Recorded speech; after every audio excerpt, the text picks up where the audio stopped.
Sir ನೋಡಿ ಅಲ್ಲಿ ಯಾವುದೋ ತೋಟ ಪಾಪ ಟೊಮಟೊ ತೋಟ ಅಂಟ್ಕೊಂಬಿಟ್ಟೈತೆ, ಫೈರ್ ಆಗಿಬಿಟ್ಟಿದೆ. ಆ ತೋಟ ಓನರ್ ಫೋನ್ ಮಾಡಿ ಅರ್ಧ ಅವರ್ ಆಯ್ತು, ಇನ್ನೂ ಬಂದಿಲ್ಲ. ನಾವೇನು ಮಾಡೋಕ್ಕಾಗಲ್ಲ ಸರ್. ನಾನು ಫೈರ್ ಇಂಜನ್ ಮಾಡೋಣ ಅಂತ ಪ್ಲ್ಯಾನ್ ಮಾಡಿದೆ. ನಾನು ಮಾಡಿದ್ರೆ ಅವ್ರಿಗೆಲ್ಲ ಇದು ದುಡ್ಡೆಲ್ಲ ಕಟ್ಕೊಡ್ಬೇಕಾಗುತ್ತೆ.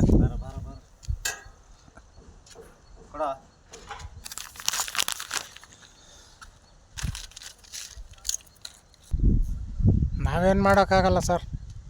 ಫೋನ್ ಮಾಡೋದು ಮಾಡಿದ್ದೀರಿ. ನಾನು ಬಿಲ್ಡಿಂಗಲ್ಲಿ ಕೆಲಸ ಮಾಡಿಸ್ತಾ ಇದ್ದೆ, ನೋಡಿದೆ ಫೈರ್ ಆಗ್ತಾಯಿತ್ತು, ಅದಕ್ಕೆ ಮಾಡಿದೆ.